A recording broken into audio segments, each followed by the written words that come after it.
My name is Warrant Officer Collette, and I am the Area Cadet Advisor for Central Ontario. And I came last year to the AGM, and I was actually quite displeased with the things that I've heard, and all the questions that are coming to the floor. I could see the mass confusion of what does the CF actually pay for. So on Monday I went over to Mary and said, I will present this year what the CF pays for, so that sort of clear the air. I'm only going to reiterate an email that I developed for Mary McDonald. She's pushed it out to the support committees twice now in the last year. Basically, this is your chance to question me on that material. I've given everybody a handout, which includes that email and the things that go along with it. So what I'll cover here is understand the training, how the CF funds that training, and what the CF does not fund. And then we'll finish up with questions and answers. So, not to insult anyone's intelligence, but I'm going to break it right down. The cadet program is broken into multiple progressive levels. You probably know them as green, red, silver, gold, and this year we'll be coming up with the Master Cadet program. These levels, each level is defined by two books. One's called the Qualification Standard and Plan, the other one is the Instructional Guide. The QS&P is for the CIC officers, and it gives them the standard that the CF wants them to achieve. The Instructional Guide is an aid to help the cadets who are teaching the class present the correct material. Now, over the run of September till June, there's 90 periods of instructions that must be covered. 60 of those we call mandatory, 30 complementary. The 60 mandatory are hard and in the QS&P and say what they are. The 30, it's a choice. There could be 90 to 200, depending on what start level you're looking at, complementary classes, and the training officer gets to decide where they want to take that core by choosing which 30 they want to do. So I only say that because you have to understand why we're doing things. When they're going out to the field to do something and they want money to do it, you can't sort of tell them what you want them to do in the field. They're being told by the CF and by myself, holding them to that standard. So, in front of you and on your handout, what do we fund? There's 10 days that we fund. These are, right off the screen. Just one up there. You guys can see it on your handout anyways. At the top, it's called Supported Days and Weekends. There's 10 days. They're broken, like I said, mandatory and complementary. The first 6, there's day 1, day 2, 3 and 4, which is a weekend, 5 and 6, which is a weekend. Those are mandatory periods or training that the corps must complete. And they're pretty much told what they have to do on the 2 weekends. The 2 individual days, it's up in the air with the corps. They can change that around a little bit. The other 4 days that we fund are 2 complementary days along with the last weekend, which is an adventure or cold weather in-dock weekend. On the individual days of training, a mandatory day training, day 1 or day 2, basically a corps can say, we would like to bring the corps in on Saturday morning. We're going to do the 6 periods of instruction on the air rifle, and then we'll follow that up with the 3 periods of shooting the air rifle to qualify. On that day, I would buy them a lunch. They're entitled to rations, 1 meal. That's all they're entitled to on a Saturday or a Sunday, 1 meal. The CF will pay for that meal. Training aids, they're entitled to, but not too many training aids are required for those types of activities, as the corps has all that stuff on hand. A CST, a complementary day 7 or 8. Things I commonly see is the cold weather adventure training is coming up for the weekend. They need to cover some periods of instruction before they go out to make sure the kids are ready for the cold before they go on exercise. So they'll bring the kids in and they'll teach them about things to wear and hypothermia, things to look for. And I'll, again, purchase a lunch, or the CF will purchase lunch for the corps. So it's 1 day activity equals 1 lunch. The idea in the book is that these activities are conducted at the corps. At the corps, and we provide them a meal. However, there are circumstances that we can bend these rules a little bit. And I'm not saying we're going to bend them for every corps. We can bend the rules. A corps that's in a school who is not allowed to shoot or bring rifles into that school, where do they go shoot? They have to do the shooting, so I would allow them to rent a bus, rent a facility to do that shooting, and then pay for their meal. So we all understand I have to keep the spirit of the program in mind when I'm looking at this as a financial guy as well. Now, I'm not going to give you everyone everything every time, because I can tell who's in armories, I know, and each detachment knows the reality of what corps need and don't need. So, all you need to know, 4 days on the weekends throughout the training year, your corps is entitled to a lunch. Then you have 3 weekend exercises. You will note that on 3 weekend exercise, the first one in the Army Cadet program is a bivouac. That's where we go out in the field and we teach the kids how to survive a night in the field. And we pay for everything. Everything associated with that exercise is paid for, to a limit. For instance, you're entitled to 5 meals. That doesn't mean I'm feeding you Pizza Delight, Kentucky Fried Chicken for 5 meals. That means you're going to, the program is also offset with an amount of MREs, meals ready to eat, the boil in the bag meals. Every unit takes 3 meals per weekend. Minimal. They can have 5 if they want, but they got to take 3. In reality, the Army program, if you count up all these meals, is given 18 meals, and we don't force you to take them. We make you take 9. Not a bad trade-off. We will give 3 meals in the kitchen, as well as 3 MREs and 2 other, which means it could be a box lunch, it could be 2 meals in the kitchen, or it could be cook it yourself meals. So 2 other. So this weekend is how to sleep in the field. There's a navigational weekend that is also paid for, where they go out and learn how to move now in the field. And then the last one can either be a cold weather indoc or adventure style, so canoeing, hiking, biking, mountain climbing. That's something that, and the CO can choose which one they want each year. So those are the 10 days funding. So what I'm saying to you, is there anyone here who was not aware that the CF pays for 10 days? Are you taking advantage of all those 10 days? I can tell you in COA, not many do. I keep track of everyone who takes money.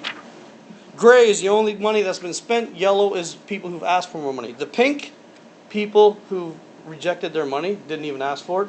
White, don't care if they ever get their money. So you can tell the budget, and let's be honest, if we, Captain Morgan, my boss, the ACO, if everyone in COA used all their funding, we'd probably break the bank. We would probably, there's not enough money there to pay for everything. My job is to break the bank, my goal. So, what I'm saying to you as support committee members, when a CO comes to you in September and he or she lays out the training calendar for the year, the first thing you should be saying is, show me the 10 days of funding that the CF is paying for before you ask me for another meal on another day. Show me 10 days. Show me your 3 weekend exercises that the CF is paying for and the 4 other individual days that they're paying for. You should be holding them accountable to make sure that they use these funds. I've been on numerous outings, or I've seen requests come in where I'm like, what are you doing for lunch? Well, the kids are going to brown bag it. Yeah, but you've never used any of your funding. Why are you making the kids bring their own lunch when the money is right there? Just ask for it. It's yours. Or I've seen people, I give them the money and then they go skimpy. I'm like, why are you going skimpy on the meal? Just buy them what they're supposed to get. Take care of the cadets. The cadets first. Excuse me, you mentioned cooking yourself meals. There used to be no problem with the cadet corps cooking their breakfasts such as bacon, eggs, toast, yada yada. And We're going to get to that. Right. It's coming up. Yep. You combine the Cooking. So that's the 10 days of funding. Basically, four individual days a lunch only, and then 3 weekends fully funded. Now, Is there a limit on how much you can spend on a meal? Like, can you take? yes, Oh, no. yes, not at all. and for the thing about how much money you can spend on a meal, you should be contacting your detachment because they'll tell you exactly how much you can spend. In COA, it is the daily government lunch rate. Same thing with NOA. Same thing with NOA. And no other attachments represented here. So currently, as of April 1st, tomorrow, it'll be $14.85 per person. today, it's 14, 15. These are actual and reasonable expenses, just because it's $14 and how many ever Yes, cents. and Doesn't mean we're, you're going to buy canteen supplies and store them away for the next time. that's right. So, I had a long discussion yesterday with Chief Warrant Officer Hollingworth, who is our RSM, and he's also a cook by trade. And, because I find this a little confusing, where on your attachment there, if you flip the page, it talks in note 8 about pre-cooked items and frozen items, and then packet sliced meat. So basically, we're talking about, if you wanna go, what we used to call bulk food, you wanna cook it yourself, and I have no idea why you would want to do that. But if you wanna go ahead and do it, there's 2 things you can't do. Raw chicken, raw hamburger, frozen state or unfrozen state. Everything else is pretty much good to go. Raw chicken, raw hamburger, you cannot cook or freeze or anything. As long as hamburger's pre-cooked, burgers in a patty from M&M's, you're good to go. Raw chicken, raw hamburger. I know in COA, if that's on your receipt, it will be rejected, and the Corps will have to absorb the cost of that. And the CO is probably going to get a call from his ACO that you should not have fed the kids raw chicken or raw hamburger. Okay, so this is a little misleading the way they read into that, because it lists the same things under pre-cooked as it does as frozen. So I said, does the bacon have to be pre-cooked and frozen? Because it didn't make any sense to me. He said, no, if you break it down, it's raw chicken, raw ham. Years ago, there was a food handling course through DEP, is it still available? No. So that you can, No, it's not a worry. It's not a worry. When I first came on it, the message I was given, it wasn't about the food itself, it was about how it was cooked and how it was handled. But they've turned it around, and now it's low risk management. The CORCSU is willing to take the risk that you will cook and prepare this food the way it should be. Except for 2 things, raw chicken, raw hamburger. 2 things. And there is a new CATO that's being drafted, it should be out this summer, and it's going to be 3 pages, it's not going to be the book that came out before, 3 pages, and on there it's going to list the low risk foods, and you will find that raw chicken and raw hamburger are not on the list. Okay, so, because I went just the other day for eggs and bacon, and I'm like, eggs is nowhere on this list. Is this a go or no go?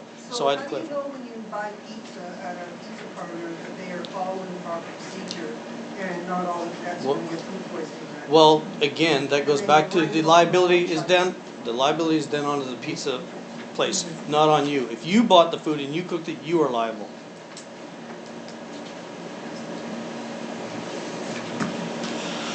Snacks.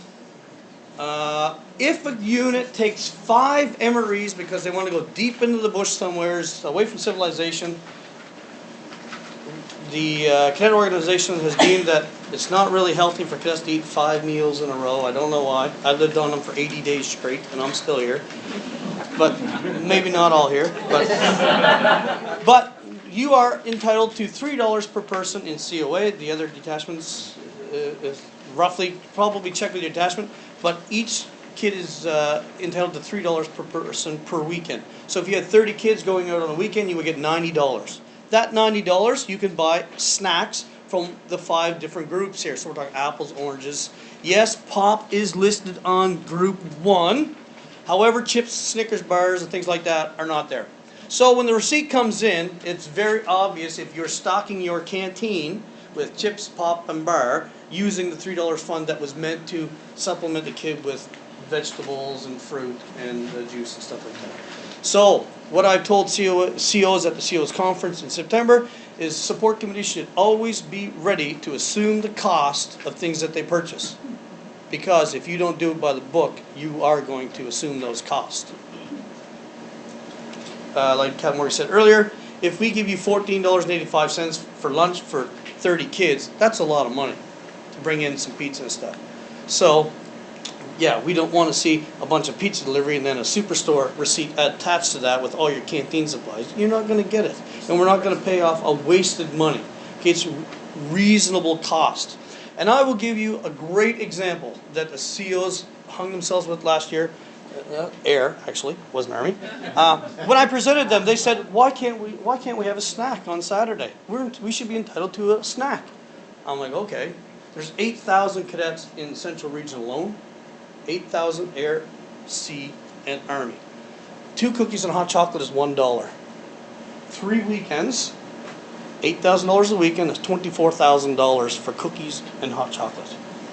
The orienteering competition is $6,000. Biathlon competition is about $12,000. The band and drill is probably about another $12,000. I would have to cancel all of our optional fun activities because you guys want a cookie and a hot chocolate. So our budget is $1.7 million in COA alone, but we do count it down to the penny. So we keep things reasonable cost that the Corps absorbs, we will reimburse you. But if you overspend, be prepared to assume that cost because we can't afford it. We can't afford just to give away $24,000. I hope everyone understands that we're in a time now where every budget is being crunched. The CF is losing money. I think it was $1 billion out of their budget. And the cadet organization shouldn't be too much affected. However, we still have to watch we can't spend like drunken sailors. We have to, or if we do, we will get crunched, I would imagine. So, that's food overall. Is there any questions on food itself? Is each detachment or area specific to what you cover off of an exercise? I specifically got we will spend $2 per cadet for water and fresh fruit. Correct, so that's Water, the fresh fruit, snacks. cereal, And that's what I say, area, but that's we pay very- 3, so each detachment you have to, and the CO will get a confirmation of actually how much they're allowed to spend. So you should be asking your CO to confirm how much am I allowed to spend, because again, you're assuming the cost if you don't. You're assuming that cost. Yes, Once sir. the RSS is submitted, it's indicated right on the RSS we have a separate officer. I approve the activity, it goes into my log officer, he comes in, says, okay, you're entitled to $3 per person for fresh rations, which is to supplement the MREs. At that point, that is sent back to the unit saying, you're entitled to do this, this, this, here are your meal allotments, end of discussion. Anything over above that, there's some more committee, sure can be And I want to reiterate, it's $3 per person, but that's per signature. your signature. The Adam officer has to collect a nominal roll. So again, I warn, a corps of 90 cadets, the support committee can't say, okay, we're gonna have 90 cadets out for shooting on Saturday, let's just get a caterer and bring it in. Lo and behold, 30 cadets show up Saturday, you're assuming the cost for the other 60. Every signature, including staff, that sign a piece of paper, it's $14.85, or whatever the going rate on the memo is. So, your plan has to be very precise that morning. So yeah, specific costs for items. All I'm telling you is that you are entitled to a fruit snack. So confirm with your CO through your detachment what that amount is. I'm just asking as a support committee chair, and I'm Correct. responsible for going out and getting this list of snacks. And I want to talk about that later too. This is what we want to get. This is the policy that's in the CATO. So this is the directive. Suggested There's room policy. for interpretation. So there are minor variations between detachments. So ensure that your CO knows what those variations are for your particular area and then communicates those to you. So, yes, yes. So I just want to sum it up, so we're talking about $14 per meal. Correct. And the snack is $2 per cadet. You have to confirm that with your detachment. You're entitled to a meal. That's all I can tell you. You have to confirm with your detachment. I've had words with Chief Warrant Officer Hollingworth in reference to his idea of how much the money that should be, and there is a directive coming down, hopefully, from the CORCSU, which spoke this morning, and exactly what those rates are. I asked him to standardize it. If we're all different, I don't understand that, but basically he said we weren't entitled to $14.85, it's $10. I said, well, you tell me where it says that. Until then, it's $14.85. Okay, so this is just a guideline. This is a guideline, and that's why there's no money. If you look at that chart, there's no money in there. It just says a meal. So through your CO, through your detachment, confirm what that rate is. To make it easier for the support committee chairs to find out how much is allocated, how early do the COs have And to that's, put the paperwork in? you are so my that the lead-in. chairs- You are my lead-in. Because up here is exactly that. So, when 45 days out, the unit, in CO is the same in 30 days. 30 days out, so it's rough, but it is in advance. They put in an RSS, which is a request for support service, or an ASR, activity support request. Both the same thing. Basically, it's a document that says, we would like to do this, and this is what we want to do with it. It comes to the detachment. In my detachment, it comes to myself. I review that, first of all, for safety, to make sure that it follows the guidelines in those QSMPs, and with that, it's compliance with the QSPs. the detachment then sends back, we authorize the activity, and we will tell them what support it is. In COA, we send that back within 30 days. So 30 days out, the CO knows how much funding is allotted to them for that activity, and they can then push forward with their planning. But if the CO's late getting it to me, I had one Friday for Sunday. So, and I said, guess what? You're paying for most of this because you're not entitled to it. I hope the support committee knows that. So you should be, if you have an activity coming up, you should be bringing your CO, hey, how much, is the CF funding this? Is this us? Where are we on this paperwork? So how long before, sir, you have it sent back in your area? The CO is notified. Ourselves, within 7 business days normally, but you gotta remember, I'm the approving authority for the RSS as detachment NOA. If I'm on the road, that's when I get there, but it states that as soon as it hits the detachment, the chief clerk notarizes the time and delivery date. So if it comes in on, let's say, November the 7th, and I don't see it until November the 10th, we assume that it's November the 7th and the paperwork rolls through that way.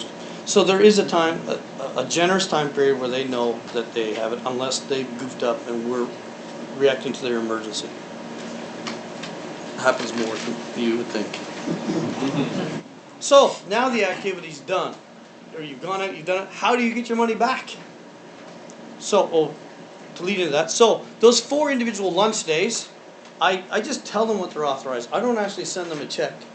So it's up to the sport committees to fund that money up front, and I call this a floating money. Every corps should assume that they're going to need some money throughout the training year that needs to be spent, get a check back, I give it back to them again, they spend it again, they do the claim, I get a check back, I give it back to them again. There's money that continually rolls and goes through the whole training year because it's going back and forth from one hand to the other. Okay? So, we just did the shooting. The lunch was authorized. You guys give the money. After that, the food is ordered. The receipts are given to the CO or the administration officer, whoever's handling all the nominal roles. They staple that to the claim and they send it to me within 30 days.